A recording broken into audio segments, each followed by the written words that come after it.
Hey guys, Virgin Vinyl with you again. So it's been a while since I posted my last video, but I'll try and get a little bit more regular again. I know I started off doing every day, but I told you along the way that I wouldn't be able to keep that up because I would eventually run out of records. I haven't actually got to that point yet of running out of records to show, but things have been going on here in my life, which I'm not going to talk about here, but have just made it a bit difficult for me to post every day. But at the moment, it seems like I will be able to, at least until I do run out of records. And recently, I have picked up several really killer albums, which I want to show you. And one of them, which I'm really happy to get my hands on because I think it is one of the truly great jazz rock albums of the 70s of the genre at all, and a personal favorite of mine, is the self-titled Stanley Clarke album. This is actually the second album from Stanley Clarke. The first album, which is really interesting sort of album. It's kind of much more similar in a way to like the first version of Return to Forever before it went full-blown jazz rock. It was more of that sort of Latin electric jazz, but it's also got like vocals on it. This here is very much more like what you would expect from the second incarnation of Return to Forever, with that more rock-driven intensity that you would get from that band. And of course, the lineup on this thing is absolutely stellar. I mean, you've got the incredible Stanley, of course, and we'll talk about him in a sec. But of course, who's the guy who pops up on all these albums back in those days? Jan Hammer. I mean, the guy was just so prolific in the 70s and really a game changer when it came to his like Moog solos and his approach to jazz rock. Brought so much to so many bands, and it really can't be understated. And I think he gets a little bit overlooked, although I think in recent years that's being a little bit revised. I'm seeing online, certain people talk about him much more. Of course, he had a lot of commercial success with doing like the Miami Vice soundtrack and other soundtracks and stuff like that later on in life. Made a lot of money there. So, we don't need to feel too sorry for him. He's done pretty well for himself in his life. And of course, you've got here the incredible Tony Williams. Tony Williams, the prodigy but young drum prodigy who joined Miles Davis, I think when he was 17. And, was part of Miles's second great quintet with alongside Herbie Hancock and Ron Carter and Wayne Shorter, and would go on to form Tony Williams' Lifetime, which would be another kind of a place where it would sort of be like a fertile what's the word I'm looking for here? Fertile grounds for. That's not the word I'm looking for, but what I'm trying to say is it's like there was all these bands like Miles Davis's band, Chick Corea's bands, where they would always find these hot young musicians that would go on to become legends of the genre in their own right. Tony kind of did that with Lifetime as well, because he brought us John McLaughlin and Alan Holdsworth, the two of my favorite guitarists and two of the greatest guitarists to ever live, in my opinion. And I think that's objectively the case. And then, speaking of guitarists, as much as I love Al Di Meola, and I really, really love Al Di Meola, I've spoken about that on this channel before. My favorite Return to Forever guitarist, probably, and that album that he's on, him of the Seventh Galaxy, is Bill Connors. I just think he had, when he was doing jazz rock fusion, which was a very short little blip, in the history of the genre, sadly, because he went on to play other styles, but kind of later in life became more, I guess, Holdsworthy in a way, I guess. Completely different from the sort of fire and, brimstone approach that he had. That sort of just go for the jugular, like hard rockin', just savagery of him of the Seventh Galaxy, which he brings to this album as well. And that's why one of the reasons why, in my opinion, it's the best Stanley Clarke album, because it has this incredible lineup: Bill Connors, Tony Williams, Jan Hammer, and Stanley Clarke. I mean, how stacked can you get?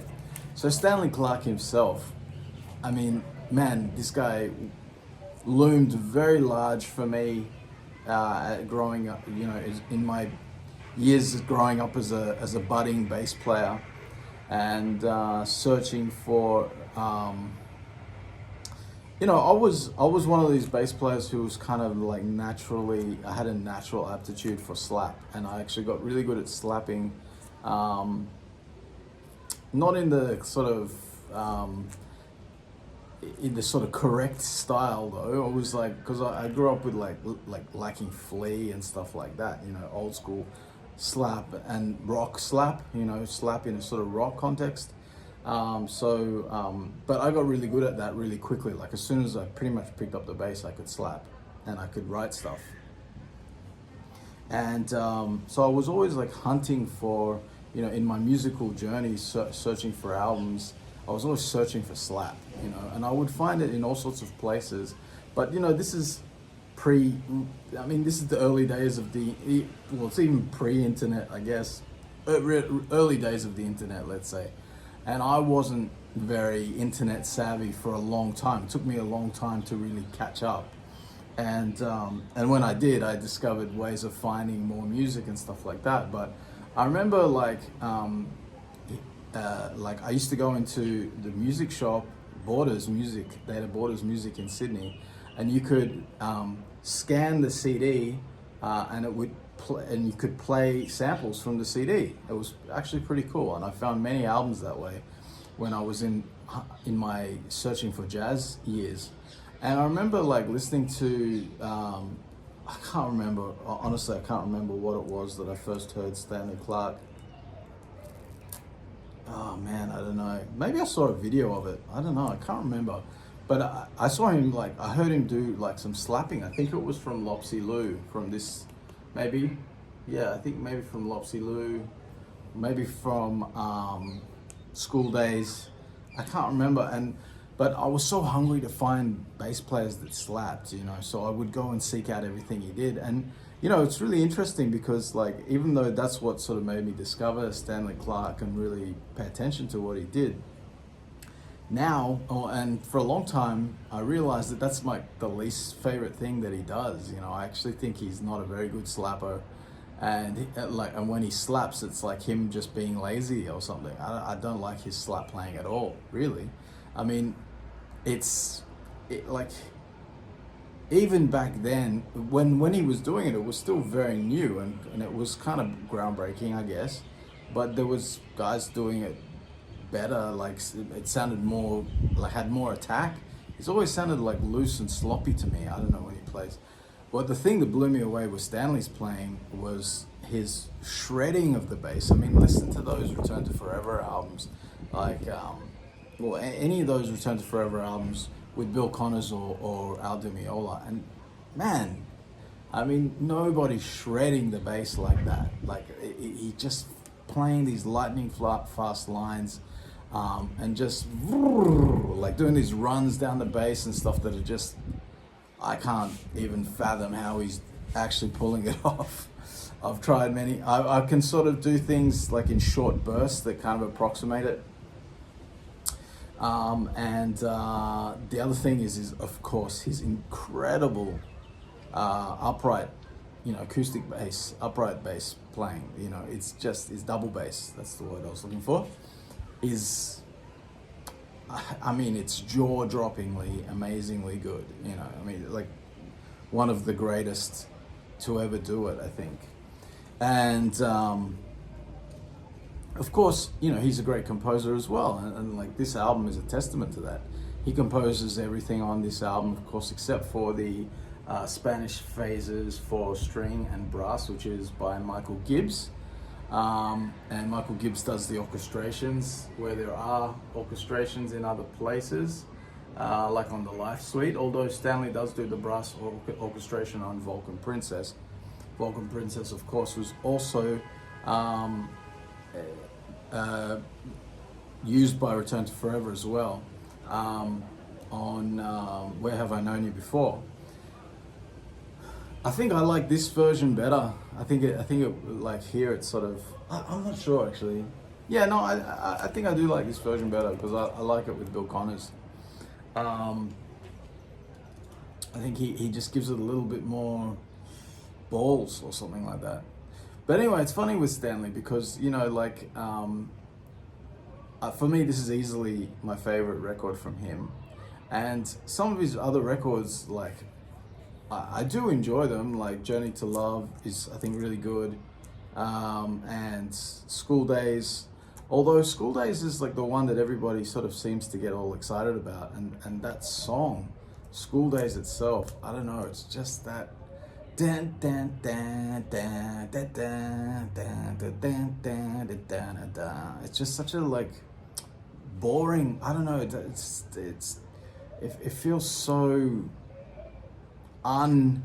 jazz rock fusion, you know, like it sounds like a beginner's, like it sounds like the kind of thing that you would play like when you're learning how to play bass, you know, and it just goes on and on and on and on and on, and eventually the song opens up and it does all these cool things. But I don't know, I never really liked School Days much, and you know, like I really tried because I loved Stanley and Return to Forever, and I love this album, and I love Stanley. Like I'm a big fan of his, and you know, I'm criticizing here from a place of love because I love the guy, and I would never, like, you know, I would take Stanley over like 99% of all the bass players that ever lived. You know, it's a fucking musical genius. So don't take me wrong with my criticism of him. But because the things that he does, like the things that are about him that are great, are so great that the things that I think he does badly, you know, it doesn't matter. Like I'm like I can live with it. And when I say badly, I mean it's not terrible, but I mean come on, like just don't slap. You know, Stanley, you don't need to slap, dude.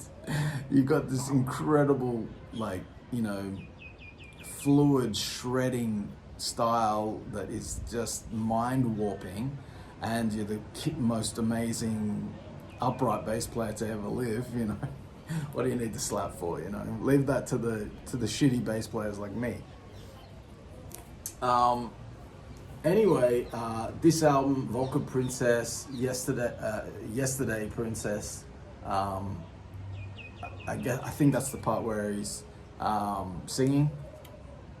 And actually it's quite nice. Like usually when jazz rock guys start singing, it can be a bit cringe, but it sounds good there.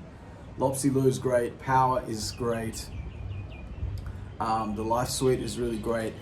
Like this is a perfect album, and I think if I was gonna make a top, let's say top 50, maybe even less, maybe even like a top 20 jazz rock fusion albums of all time, this would have to be on there. It's such a great album, and I'm so happy to get it. This is a British copy from 1974. It's in pretty good nick, although you know, this is virgin vinyl, right? Like I started this channel because I'm new to vinyl and I'm learning along the way. So I've ordered a bunch of I ordered this thing which clamps onto the disc to protect the cover, and it has handles on both sides so I can wash records without damaging the label. So I'm gonna try a few different, like, and I've got some like really fine art brushes, and I'm gonna try like washing some of my old record, because I'm having quite a lot of problems. Like some of these older records that I'm picking up, they'll have like little sort of, I guess it's mold or something, or some shit on there, and they're skipping and stuff, or they're very, very crackly, very noisy, and it's like, it's making me not enjoy the listening process because I'm so often having to get up to lift over it. I think in many cases, like, it's just the dirt's so bad that it's skipping. I can't see scratches, but I guess I'll only find out if once I've fully cleaned the records. And it'd be just great to clean up some of these because most of my records are secondhand, so it'd be good to clean them up. So I think when all that stuff arrives in the mail, maybe I'll do a video like showing my first attempt at washing a record. I'll have to pick one that's like my least favorite so I don't fuck up something too valuable. Anyway guys, that's it for today. Stanley Clarke, of course, legend. You know, he came to prominence with Chick Corea in Return to Forever. He's, you know, had a legendary career, played with all sorts of people. He was the first bass player to ever go out on tour as a solo bassist and sell out, you know, so that's an incredible feat. He you know, he played with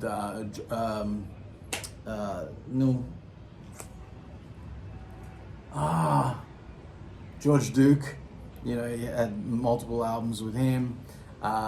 He has played with Hiromi. He's played with Al Di Meola. He's played with all, like, he's played with so many people and made such a massive impact. He played with Victor Wooten and Marcus Miller in that terrible SMV fucking thing that I don't know. It's like, yeah, there's a whole bunch of amazing bass streaks and stuff, but there's just zero music in that shit. I fucking hate those kind of albums. But anyway, he's a legend. I love Stanley, even with the stuff that he's done that I think is cringe and awful. And he's done plenty of that, plenty of terrible stuff that he's done as well. But the stuff that he's done, which is good, is like top of the mountain stuff. Anyway guys, that's it for today. Thanks for watching, and I'll see you next time.